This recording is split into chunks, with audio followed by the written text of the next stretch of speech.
Gloire à Dieu et nous bénissons vraiment le nom du Seigneur. L'année 2022, je pense que pour ceux qui sont ici, il y a quelque temps, ça fait déjà 11 mois, dont vous savez c'est quoi la thématique. C'est notre année de destinée fructueuse. Et ce que j'ai reçu dans mon cœur ce matin pour partager avec vous, c'est que la destinée, c'est un sujet qui fâche. Et ce mot-là, ce sujet fâche qui? Ce mot, il fâche Satan. Il fâche l'ennemi. Et il y a plusieurs mots et plusieurs éléments qui fâchent le diable. Quand quelqu'un devient enfant de Dieu, le fâché du diable commence. Et quand quelqu'un, on peut prendre l'exemple dans la parole de Dieu de Job, quelqu'un qui se retrouve à être intègre à Dieu. Et ça a fâché tellement le diable qu'il a dit, ce n'est pas normal qu'il soit aussi intègre avec Dieu. On peut encore citer d'autres éléments. Mais ce que je veux amener ce matin, c'est que la destinée, c'est l'élément qui fâche le plus. Pourquoi? Parce qu'on peut être enfant de Dieu et juste rester dans la brousse et marcher jusqu'à ce que Jésus revienne et il va aller te chercher dans la brousse parce que tu as gardé quand même ta foi de salut. Mais tu ne vas rien accomplir d'autre. Et pour ces gens d'enfants de Dieu, ça fait moins mal au diable. Vous comprenez? Mais quand on commence à parler de destinée, il se dit, mais comment est-ce qu'ils sont arrivés à là? Où est-ce que j'étais pour que ça leur parvienne? Alors, il se met dans tous ces états. C'est pour cela que ce matin, mon frère et ma soeur, si Dieu nous a révélé cette année, une année de destinée, ça voudrait dire quoi? Que nous sommes des privilégiés. Mais ça voudrait dire aussi que c'est le temps favorable. Alléluia. J'entends à travers les zones, il y en a un certain nombre d'églises clés qui parlent de ce mot de destinée. Et ça sonne qu'il est l'heure, effectivement, que le peuple de Dieu rentre dans ce que Dieu a préparé pour chacun. Et c'est pour cela que, au courant de cette année 2022, lorsque le Seigneur a révélé cette thématique à son serviteur, et nous pouvons voir à travers l'Église l'acharnement qu'il y a sur le peuple de Dieu. Mais ce que nous venons de chanter dans ce chant-là, c'est que Jésus a payé le prix. Tout est déjà accompli. Que diable veuille ou pas, il est déjà vaincu. Et nous marchons dessus lui pour entrer dans pleinement ce que le Seigneur a préparé pour nous. Alléluia. Amen. Mais décembre, c'est tellement quelque chose de stratégique. C'est pour cela que, en cette fin d'année, ce dernier mois, ne néglige rien. Parce que c'est stratégique. Alléluia. Amen. Et j'aimerais simplement te dire que dans le mois de novembre, le Seigneur a pris le soin de nous amener à sortir de notre position de bébé. La position de bébé qui dit à Dieu, donne-moi à boire, donne-moi à manger, donne-moi ça. Ah, ça c'est encore arrivé. Le Seigneur a pris la décision de dire, hey, pour des gens qui doivent rentrer dans leur destinée, si je ne regarde pas ce côté-là, ils risquent de ne pas y arriver. Donc, il est venu dans le mois de novembre pour nous dire, je veux que tout le monde, au lieu d'être dans la position bébé, sorte de là et se présente en soldat de Christ. Alléluia.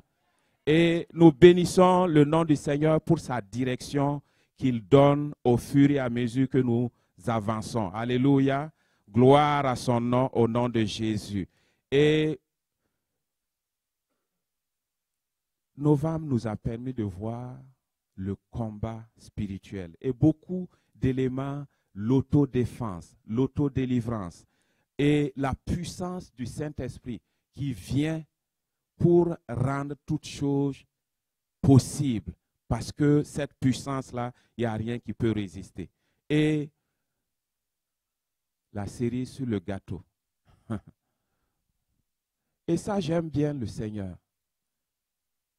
Parce que dans comment il fonctionne là, il ne veut pas que nous rentrons dans la destinée là en rang dispersé.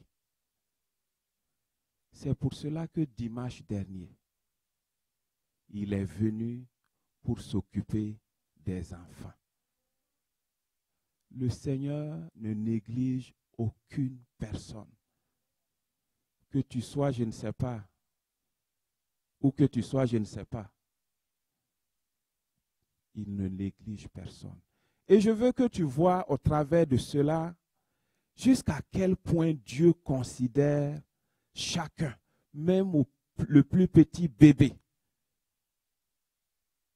Et à partir de là, il veut que nous puissions marcher ensemble dans l'unité pour entrer dans cette destinée qu'il a formée, qu'il a préparée pour nous. Alléluia. Et dans ce mois de décembre, je proclame par ma bouche, mais c'est surtout à travers ce que le serviteur de Dieu a reçu. Décembre 2022, notre mois de la préservation des acquis et des fruits de la destinée. Alléluia. Gloire à Dieu. Gloire à Dieu. Amen. Amen. Donc, nous sommes dans ce mois où le Seigneur a pris le soin d'amener morceau après morceau pour attacher à nos vies.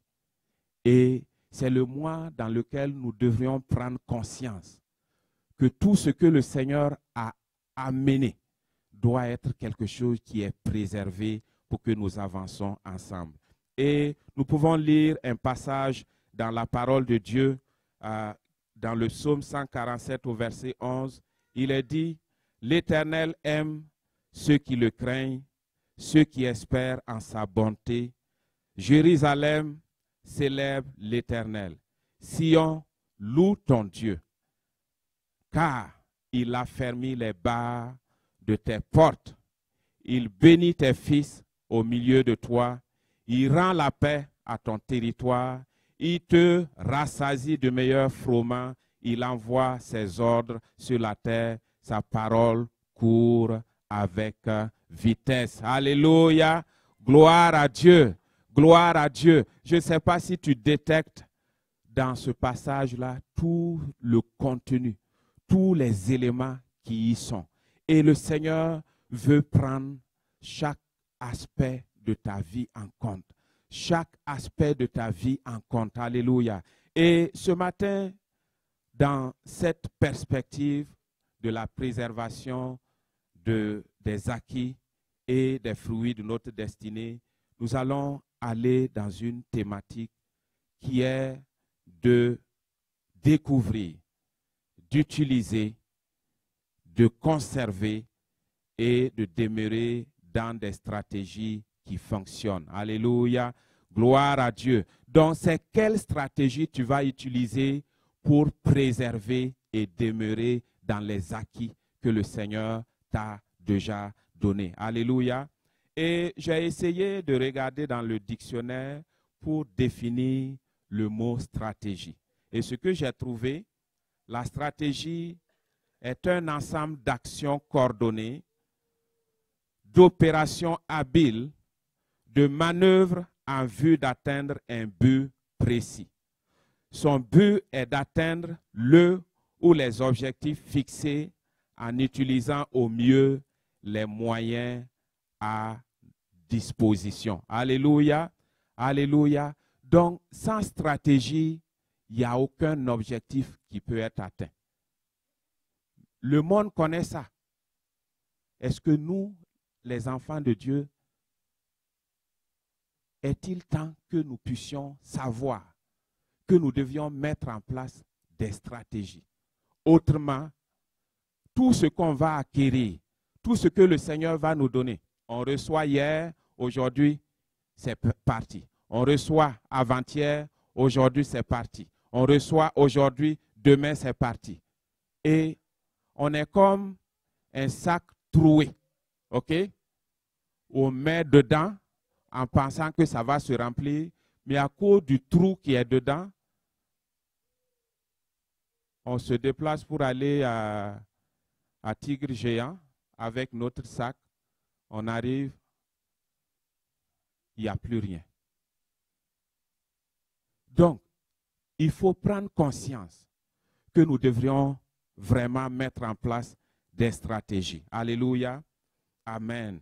Et une des premières stratégies dans laquelle je vais vous exhorter ce matin, c'est la stratégie de mourir en soi. Alléluia. La stratégie de mourir en soi.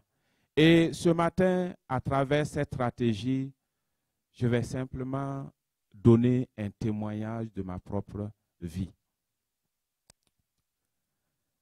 Le 29 juin 2020, je déménageais avec ma famille à Sherbrooke parce que nous avons reçu à cœur que nous devons venir servir le Seigneur ici. Je travaillais à Bromont comme scientifique de recherche et nous avons déménagé ici et je continuais d'aller travailler à Bromont jusqu'au 25 août 2020 où j'ai reçu une lettre de congédiement de mon poste de scientifique. Et c'était tout un choc parce que vous pouvez comprendre, le monsieur que je suis a décidé de servir le Seigneur et il vient ici pour servir le Seigneur. Et quelques mois plus tard, je reçois une lettre me disant que tu es chassé de ton emploi. Donc, ce n'était pas assez à peu près facile. Vous pouvez le comprendre pour moi. Et nous sommes passés par ce moment-là, pas tout seul. Celui qui nous a appelés est fidèle. Hey, hey.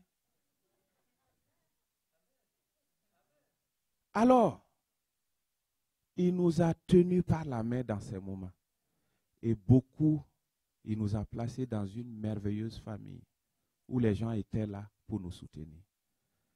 Et après un temps de réflexion, j'aime la science, j'aime la recherche.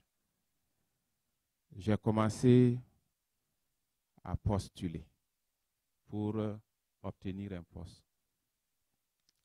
Donc, quand j'envoyais mes candidatures, et je peux demander, je n'ai pas de suite. Quand j'envoie la candidature, je n'ai pas de suite. Et puis,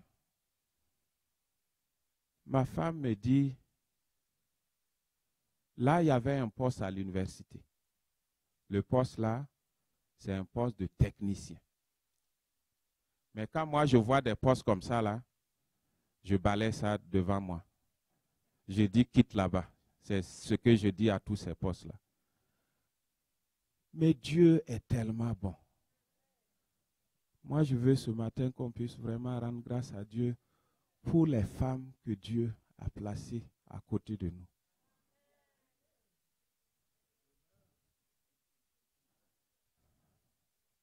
Ma femme n'est pas Dieu, mais si je ne l'avais pas, il y a des choses pour lesquelles je n'allais jamais rentrer là-dedans. Alors, cette merveilleuse femme, elle est merveilleuse parce qu'elle a encore des défauts, mais elle est merveilleuse. Parce que même avec les défauts, Dieu choisit ce qu'il faut pour que nous avançons. Alors, ce matin, ce n'est pas pour dire que les femmes étaient parfaites. Ce n'est pas ça. Tu te trompes. Les hommes non plus ne sont pas parfaits. Donc, face à ça, là, comme je pousse tous les postes de technicien, ma femme m'a dit, mais Claude, tu vois, on a encouragé beaucoup de frères et sœurs dans cette église-là à compter sur le Seigneur et même à aller faire un travail qui n'est pas un travail pour leur qualification. Mais toi, tu es assis à la maison et tu dis, technicien, tu ne vas pas postuler. Je t'encourage à postuler. Et j'ai postulé pour cet emploi. Et quand je suis allé pour l'entrevue, ils ont dit, j'ai oublié le mot qu'ils ont dit, mais ils ont dit qu'ils ne pouvaient pas trouver mieux que ce qu'ils cherchaient. Et j'ai obtenu ce poste de technicien en santé et sécurité. Je peux vous avouer que quand j'allais au travail et que je rentrais, cette bonne femme que le Seigneur m'a donnée avait du travail. Elle allait passer son temps à me relever pour me dire, le Seigneur sait ce qu'il fait. Souvent, est-ce que vous voyez où je suis en train de pousser un chariot? Moi, j'avais juste un diplôme supérieur au travail que je suis en train de faire. Mais s'il y a un élément que le Seigneur m'a donné d'apprendre au travers de ça, il m'a dit, hein, et ça, il m'a répété ça plusieurs fois. Regarde, tu vois comment tu fais? Tu es gêné, hein? Mais toi, c'est qui? Pourquoi tu es gêné? Et là, je lui réponds, mais tu vois, papa, tu m'as donné le doctorat. Ah, ok, tu as le doctorat, c'est pour ça que tu es gêné. Maintenant, il tourne mon visage pour que je regarde. Il dit, regarde-moi. C'est quoi que j'ai?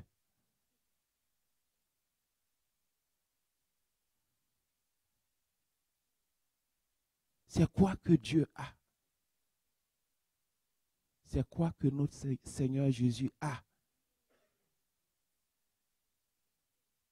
Mais il est descendu. Vous comprenez? Moi, c'est juste chariot. Et puis, c'était difficile. Mais lui, il est descendu de son trône de gloire. Et il est venu sur cette terre. Ce n'est pas fini.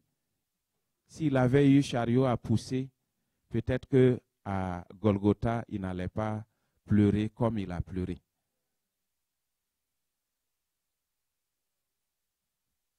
Il a porté la croix. Ce n'est pas fini. Vous connaissez la Bible peut-être plus que moi. Mais ce que je veux simplement amener ce matin, c'est qu'au travers de cela, le Seigneur m'a vraiment donné de comprendre quelque chose.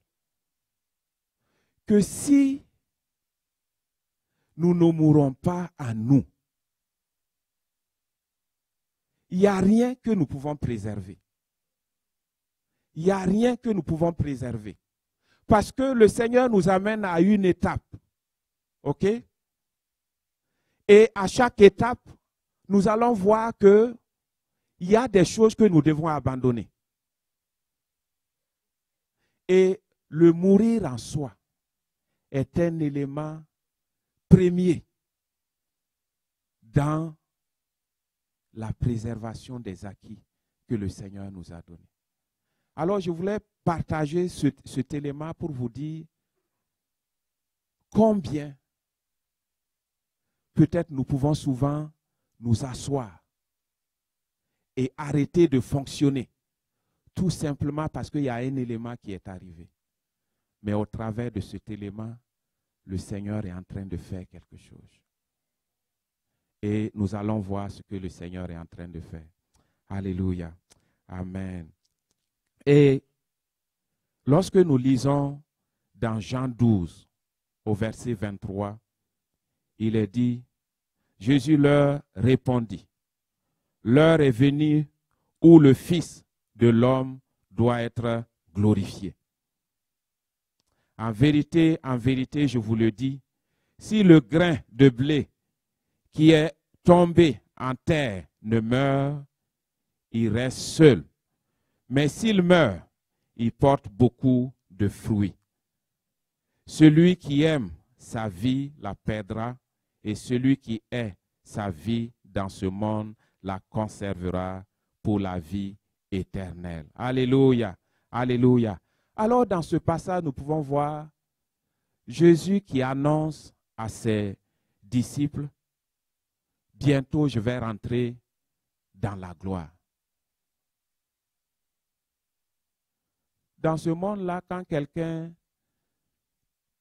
va rentrer dans la gloire, je pense que si tu lui parles de ce chemin-là, il va se moquer de toi. Mais Jésus, l'exemple le plus, je ne trouve pas mon mot, mais l'exemple le plus qualifié comme exemple,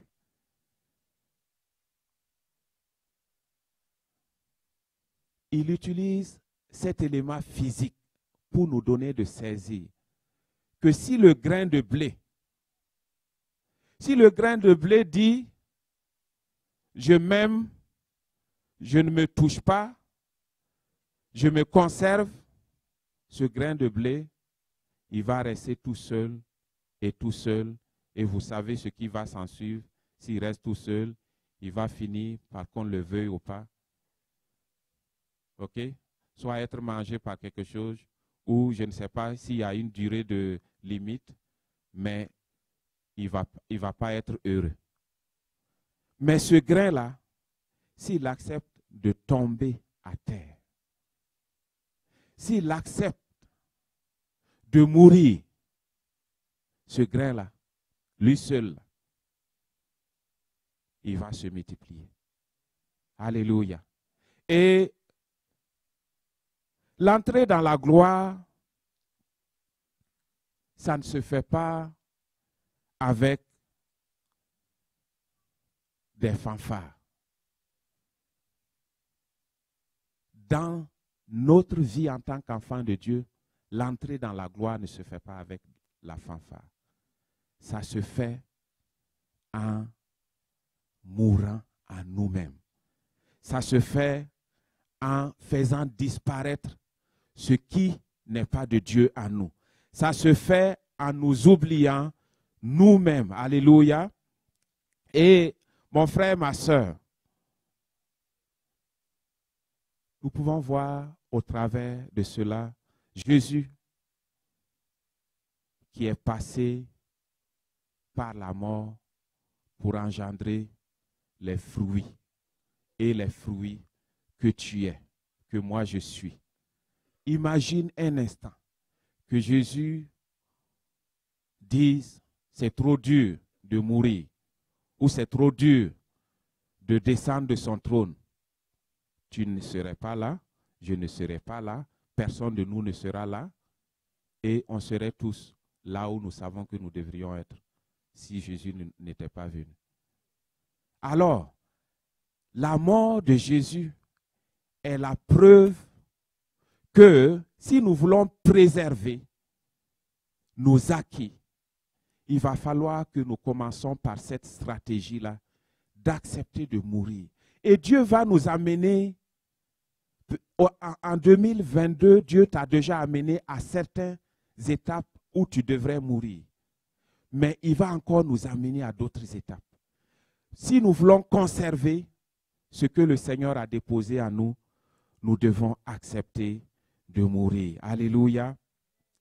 Et Philippiens 2, au verset 5 dit, « Ayez en vous la pensée qui était en Christ Jésus. Lui dont la condition était celle de Dieu.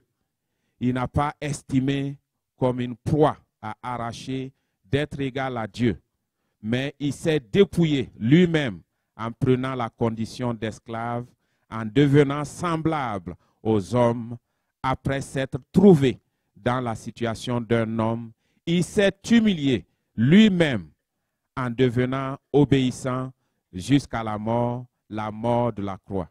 C'est pourquoi aussi Dieu l'a souverainement élevé et lui a donné le nom qui est au-dessus de tout nom, afin qu'au nom de Jésus, tout genou fléchisse dans les cieux et sur la terre et sous la terre, et que toute langue confesse que Jésus-Christ est Seigneur, à la gloire de Dieu le Père. Alléluia. Gloire à Dieu. Gloire à Dieu. Gloire à Dieu. Gloire à Dieu. Alléluia. Alléluia. Et je vais parler opération pour que les jeunes comprennent surtout. Et cette opération dont je vais parler, elle s'appelle la soustraction. OK? À l'école, quand le maître dit « il te fait moins », ça s'appelle soustraction, et tu ne ris pas, tu pleures, n'est-ce pas? C'est de cette opération que je vais te parler. Jésus a subi et suivi la soustraction de lui-même. Il s'est soustrait de son trône. Il s'est soustrait de sa gloire. Il s'est soustrait de tout jusqu'à aller devenir un homme qu'on fait comme ça, qu'on crache dessus.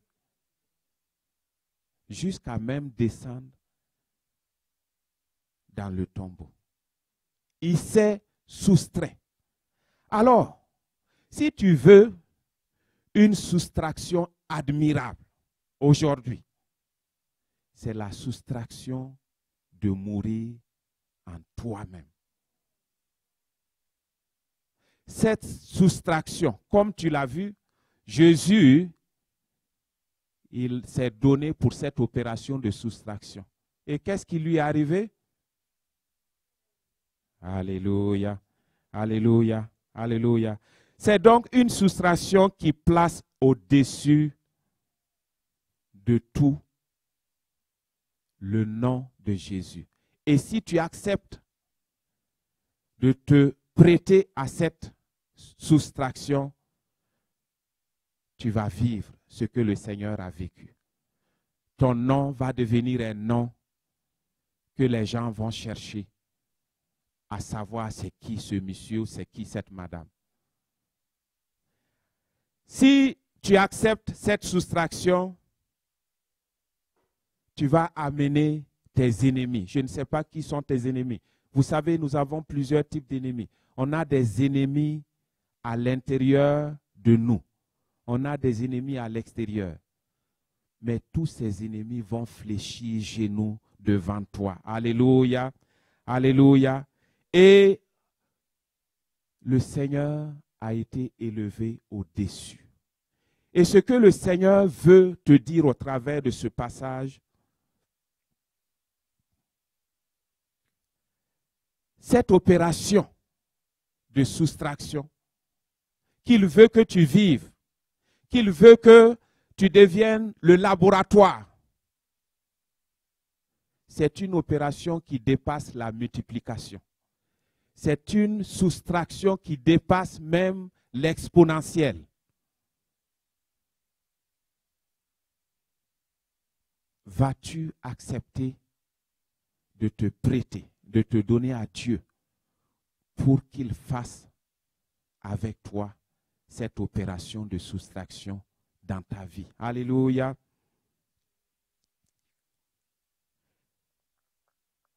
Je vais m'arrêter ici pour la première stratégie. La deuxième stratégie pour conserver tes acquis et tes fruits, c'est qu'il faut savoir que rien n'arrête Dieu dans son plan. Rien et rien ne peut l'arrêter. Si tu as cette stratégie dans ta vie et de façon pratique, je ne parle pas de la théorie, on peut noter quelque chose et que cette chose-là reste dans un papier. Mais la Bible nous dit, nous sommes une lettre écrite. Lorsque nous devenons cette lettre écrite-là, de cette stratégie que rien n'arrête Dieu,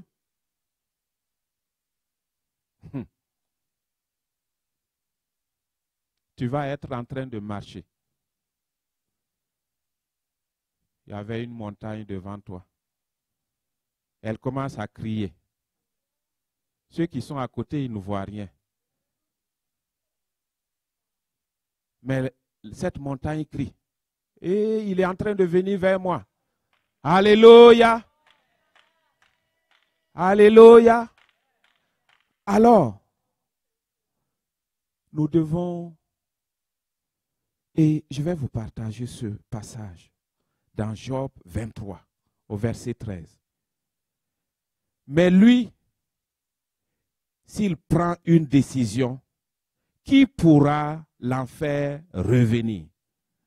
Ce que lui-même désire, il l'exécute. Alléluia. Il accomplira donc le décret qui me concerne. Dieu accomplira le décret qui te concerne. Alléluia. Et il concevra bien d'autres encore.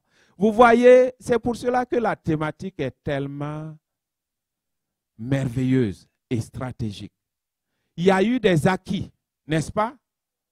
Il y a eu des fruits, n'est-ce pas? Mais regarde, ce passage dit, il en concevra encore d'autres. Alors ce matin, ce que je veux que tu puisses avoir comme lettre écrite en toi, c'est que rien n'arrête Dieu quand il prend sa décision. Et Dieu a déjà pris sa décision pour toi. Il a déjà pris la décision de ta destinée il y a très longtemps. Et sache que personne ni rien ne peut l'arrêter. Alléluia. Alors, je reviens un petit peu sur mon témoignage.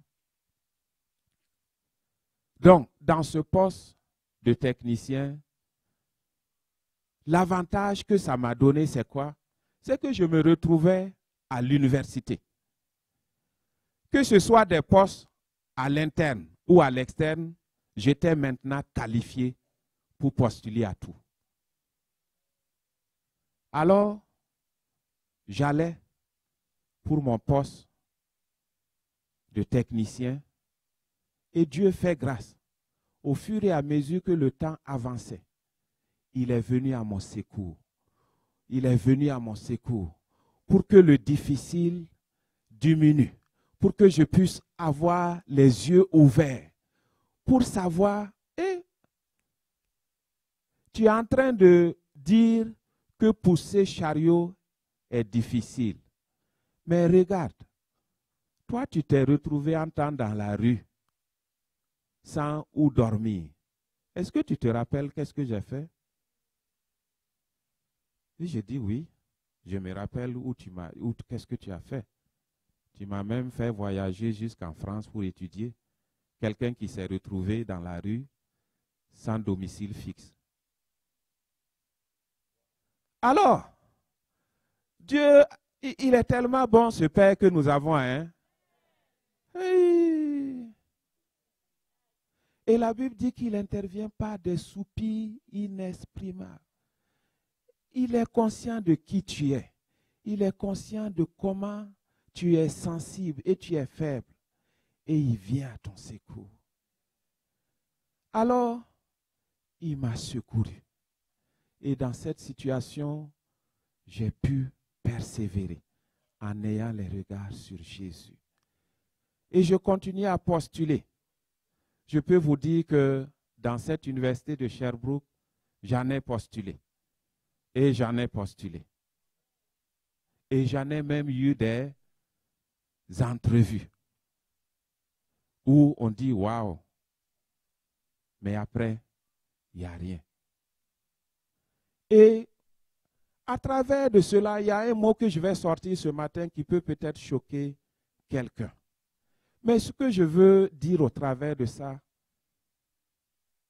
c'est que quel que soit le mot, rien n'arrête Dieu. Dans toutes ces entrevues que j'ai eues, les gens ont toujours dit waouh, waouh. Mais à la fin, le dernier coup de fil n'est jamais fait. Et je peux te dire ce matin, la discrimination existe. Le racisme existe. Je ne sais pas, tu peux aligner tes mots. Tout ça existe. Mais ce que tu dois savoir, rien n'arrête Dieu. Alléluia. Alléluia. Alléluia. Et dans cette situation,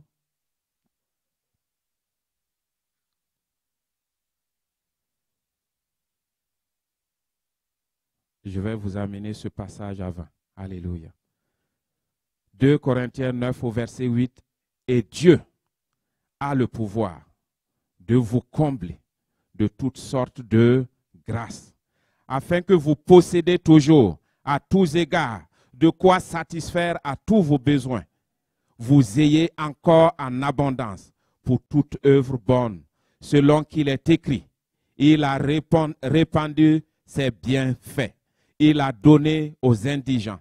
Sa justice subsiste à jamais. C'est celui qui fournit de la sémence aux semeurs et du pain pour sa nourriture, vous fournira et vous multipliera la semence. Il augmentera les fruits de votre justice. Alléluia. Vous serez de la sorte enrichis à tous égards et en vue de toute espèce de libéralité qui, par notre moyen, aura pour résultat des actions de grâce envers Dieu. Alléluia. Alléluia. Ton Dieu a le pouvoir de te combler. Il a le pouvoir de t'amener où il veut. Et regarde ta vie. Souvent, je parle aux gens et puis je dis, juste regarde ta propre vie. Et ne te gêne pas. L'exercice est souvent très important. Juste quitte l'instant présent, fais un recul il y a 2 ans, il y a quelques mois, et vois le shift que Dieu t'a fait faire. Il a le pouvoir de nous combler. Alors, pendant que je postulais et que j'envoyais mes candidatures,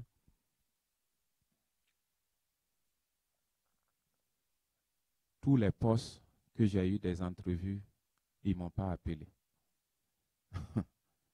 Mais Dieu, lui, quand il t'a appelé là, son seul appel suffit là, mon frère, ma soeur. Hein? Lui, il t'a appelé là. Tu peux être, je ne sais pas comment là, mais tu peux être tranquille. Parce que celui qui peut tout t'a appelé. Alléluia. Alors, après ces instants, j'avais fait une entrevue pour un poste au niveau du service des stages. Et le directeur m'appelle un jour. Il dit, on va lancer un poste. Mais ton dossier est tellement que moi j'aimerais que tu puisses envoyer ton dossier. Et puis, j'ai dit d'accord. Je suis rentré à la maison, j'ai dit ça à ma femme. Elle a même participé à faire mon CV pour le mettre à neuf. Et on a soumis cette candidature. Et je vais vous dire, le résultat de ça, c'est quoi? Vous allez trouver faux. Si je vous dis de répondre, vous allez trouver faux. Parce que même malgré ça, j'ai fait l'entrevue et je n'ai pas été retenu.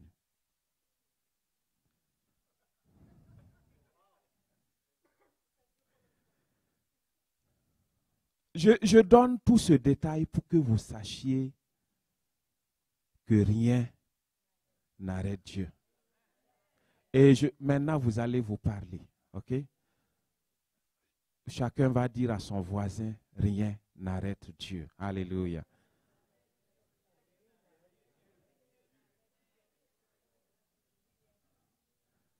Alléluia. Et quand Dieu n'a pas dit son mot, tout est possible. Il a le dernier mot. Alors, ce directeur que Dieu a déjà gagné, parce que vous comprenez, moi, on n'a pas fait l'école ensemble, donc je ne le connais pas. Mais Dieu l'a déjà gagné. Là, le poste venait d'être pris. Mais là, un autre jour, il m'appelle. Il me dit, je veux savoir si tu vas accepter un poste. Je dis, poste, dis vite oui. Et il me dit, j'ai un de mes éléments qui vient d'aller dans un autre département et je trouve que c'est l'opportunité que j'ai de t'avoir. Alors, tu viens commencer le plus vite possible. Et son plus vite possible, là, c'est si j'étais prêt, je commence.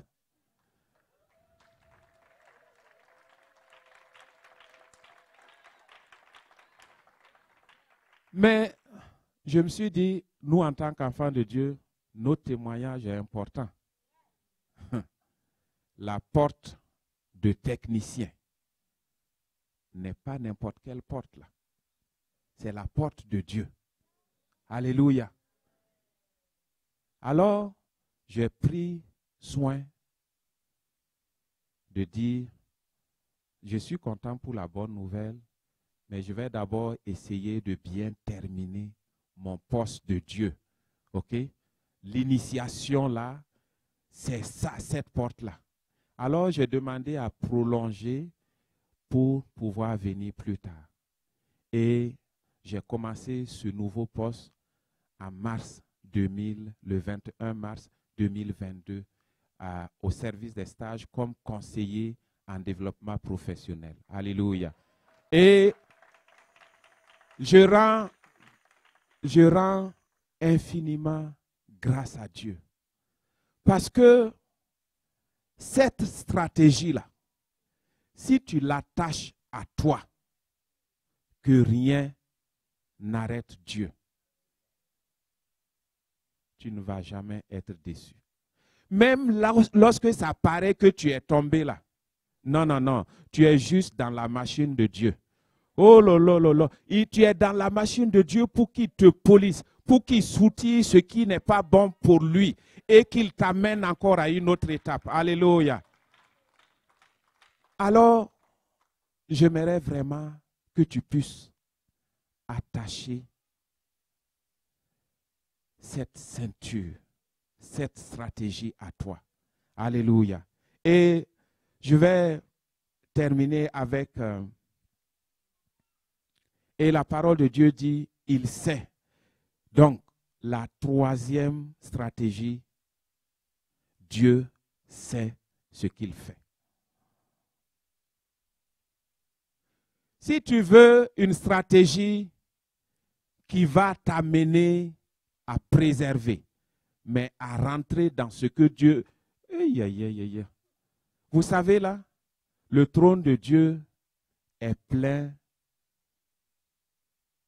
de valisettes qui sont ouvertes pour chacun d'entre nous. Et ces valisettes-là, ce n'est pas une valise humaine où elle se remplit. Ces valises-là, de Dieu-là, sont constamment renouvelées. Alléluia. Ils sont constamment renouvelés. Et ce que tu dois savoir, c'est que Dieu ne se trompe pas. Dieu sait ce qu'il fait. Même quand c'est difficile, Dieu sait ce qu'il fait. Alors que moi, j'étais là en train de me cacher, Dieu savait ce qu'il faisait en m'amenant à l'université par cette porte. Et le psaume 139 dit,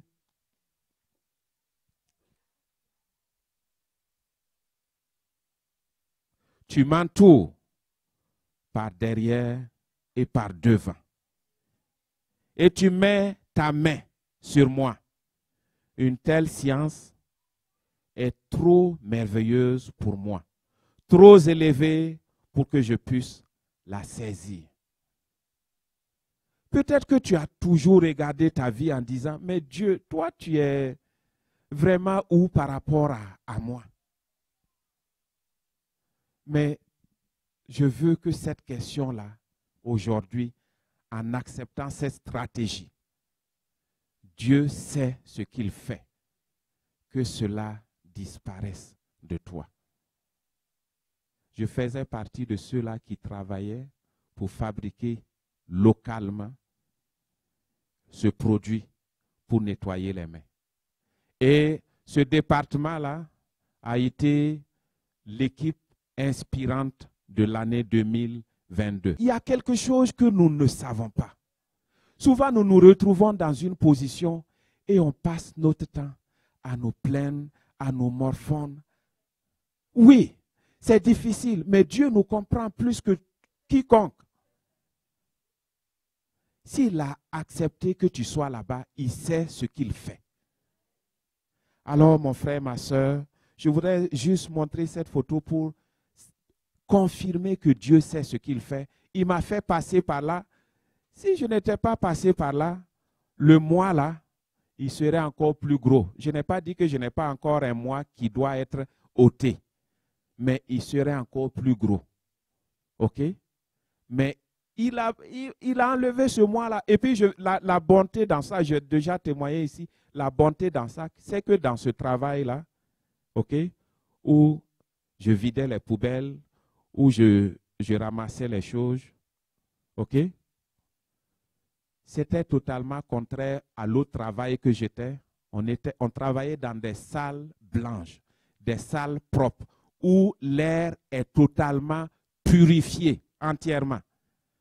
Mais dans ce travail-là, j'avais presque le même salaire que le salaire que j'avais dans la salle propre. Donc la poubelle de Dieu est encore, je ne sais pas, vous comprenez? La poubelle de Dieu est extraordinaire. Est-ce que vous savez ça? Alors ce matin, je veux simplement vous encourager. Je sais que le temps est déjà écoulé, mais je vais apporter une dernière stratégie et puis m'arrêter. OK? Et la dernière stratégie que je vais apporter avant de m'arrêter, si on a la possibilité, on continuera. Sinon, on va s'arrêter là. La stratégie moteur. Et cette stratégie moteur pour conserver et préserver nos acquis, c'est la foi. Alléluia. Elle est au centre des stratégies, la foi. Et Hébreux 11 au verset 6 dit, « Or, sans la foi, il est impossible de lui plaire. Celui qui s'approche de Dieu doit croire qu'il existe et qu'il est le rémunérateur de ceux qui le cherchent. Alléluia, alléluia, alléluia. Si tu n'as pas la foi, tu ne plais pas à Dieu. C'est dur à dire, mais c'est vrai à dire. Est-ce que vous savez? On dit souvent que la vérité rougit l'œil, mais ne le casse pas. Si tu n'as pas la foi, tu ne plais pas à Dieu. C'est clair. Et pourquoi la foi, c'est une stratégie moteur à conserver et à garder en marche continuellement? Pourquoi ça fonctionne? Parce que c'est la foi qui fait que tu plais à Dieu. Sans la foi, tu ne peux pas plaire à Dieu. Et tu peux considérer ta nature là, qui tu es, et puis tu plais à Dieu. C'est simplement la foi qui amène cette qualificatif en toi pour que tu plaises à Dieu. Et la foi appelle Dieu. La foi amène la présence de Dieu en toi. Alléluia. C'est d'ailleurs le seul élément qui permet de faire place à Dieu dans la vie d'un homme.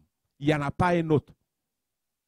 La foi, c'est le seul élément qui permet à Dieu de venir prendre place dans la vie d'un homme. Autrement, ce n'est pas possible.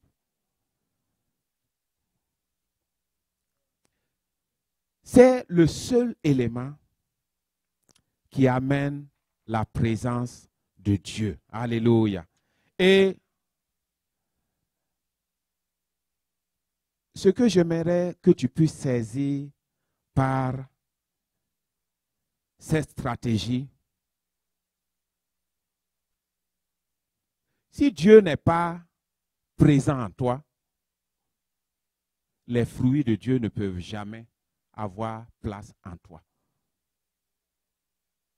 Et j'ai expliqué ça là dernièrement aux jeunes qui suivent les études bibliques, que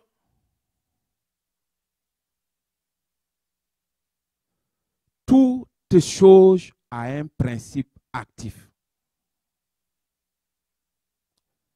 Quand je prends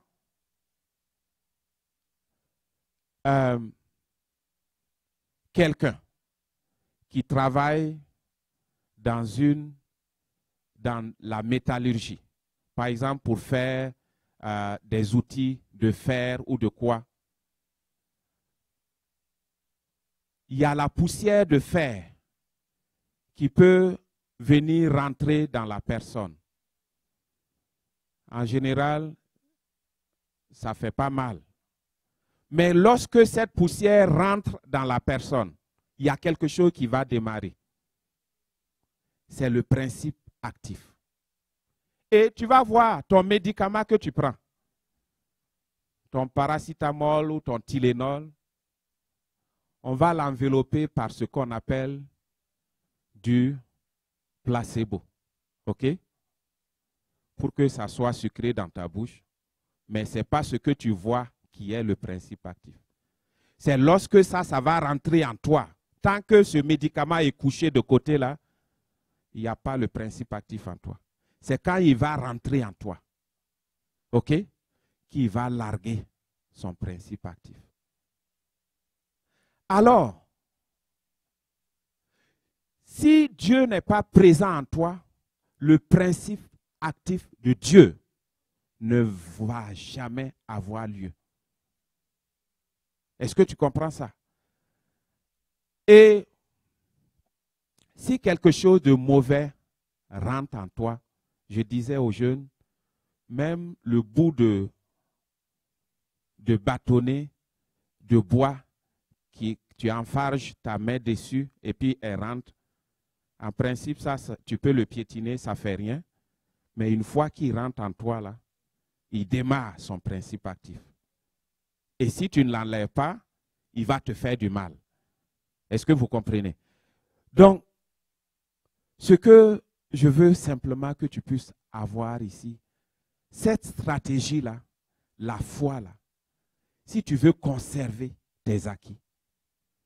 Il faut que tu l'aies. Parce que c'est le seul élément qui amène la présence de Dieu dans ta vie. Et qui va démarrer ainsi le principe actif de Dieu dans tes membres, dans ton corps, dans ton esprit, dans ton âme. Quand Dieu est présent, autant le Tylenol ne peut pas rester sans rien faire, tu ne vas quand même pas dire que Dieu il va rester en toi sans rien faire. Et lorsque lui, il est en toi, alors il démarre son principe et il délivre ta vie et il t'amène dans ta destinée. Et ce que j'aimerais terminer en te disant ce matin, c'est que la foi est littéralement une folie. OK? C'est une folie. Il n'y a pas un autre mot à ajouter. Et je regarde souvent Superbook avec mes enfants. Et dans l'image que je retiens, on peut voir Moïse devant la mer Rouge avec les milliers d'Israélites en train de crier. On avait quand même des concombres en Égypte. Là, tu nous as amenés ici pour mourir. Et puis, derrière eux, les Égyptiens. Tout est réuni pour chasser la foi dans nos vies. Tout. Et à cause de cela, mon frère, tu dois prendre conscience. Tu dois prendre conscience. Moïse a tenu bon, même face à ça. Parce que lorsque tu tiens bon dans la foi, comme je vous ai dit, le principe actif de Dieu se met en place. Et le principe actif de Dieu, dans le cas de Moïse, il y a la mer, il y a les Égyptiens.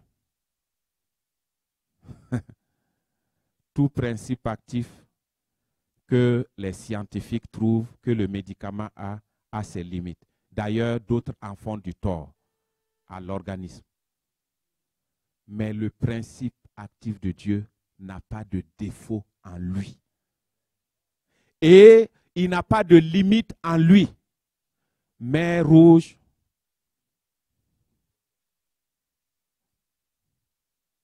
Égyptien. Le principe actif de Dieu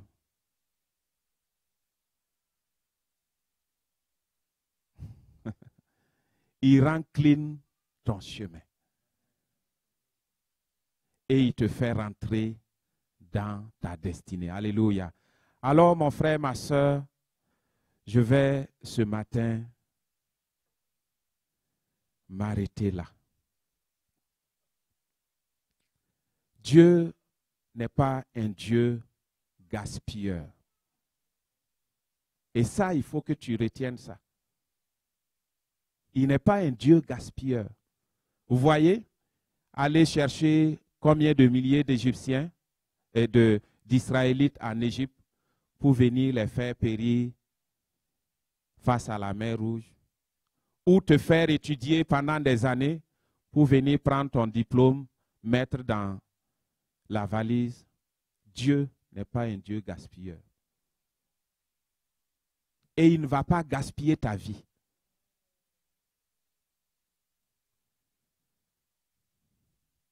Mais si tu manques la foi, si tu manques la foi, si tu t'entêtes, il est certain que tu seras gaspillé. Il est certain que tu seras gaspillé.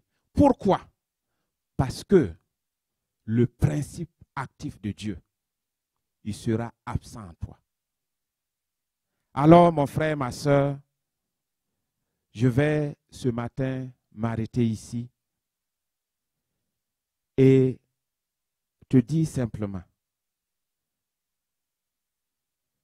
les deux éléments que je vais terminer avec pour être sûr que le message que le Seigneur voudrait que je passe est passé. C'est exploite bien la différence au milieu du peuple de Dieu. Nous sommes plusieurs ici et Dieu nous a fait ce privilège. Si je n'étais pas devenu enfant de Dieu, si Dieu ne m'avait pas conduit mes pas dans ce lieu, il y a des gens que je ne pourrais même pas aller toucher à leurs souliers. Et très souvent, nous nous retrouvons dans la même église et on commence à regarder les autres comme n'étant rien. Mais c'est un privilège. Et l'élément que le Seigneur m'amène ici, c'est vraiment que nous devons regarder ma différence avec l'autre comme étant la richesse que Dieu a amenée pour t'enrichir. Et à ne pas banaliser cela. Si tu banalises cela, alors que c'est Dieu qui a placé cette personne autour de toi, à côté de toi, tu peux avoir non pas ennemi comme ton frère, mais Dieu ne sera pas content avec toi. Parce que c'est Dieu qui a placé ce frère à côté de toi. Alors, 1 Pierre 2, verset 16 dit, « Comme des hommes libres, sans faire de la libéralité, de la liberté un voile qui couvre la méchanceté, mais comme des serviteurs de Dieu, honorez tout le monde, aimez vos frères, craignez Dieu, honorez le roi. » Et ce matin, je vais simplement apporter cet élément pour te dire, c'est une opportunité. Peut-être que tu es en ce moment assis à côté d'un futur Premier ministre du Canada ou d'un futur Paul. Si tu commences à le considérer comme n'étant rien, si tu commences à lui donner une petite position, si tu commences à le négliger, tu es en train de passer à côté. Et c'est une stratégie que tu dois intégrer dans ton fonctionnement. Parce que si tu intègres ça, il y a beaucoup... il y a des personnes, si je n'avais pas croisé, vous savez qui j'allais être? Un chrétien zozo, comme tu as dit.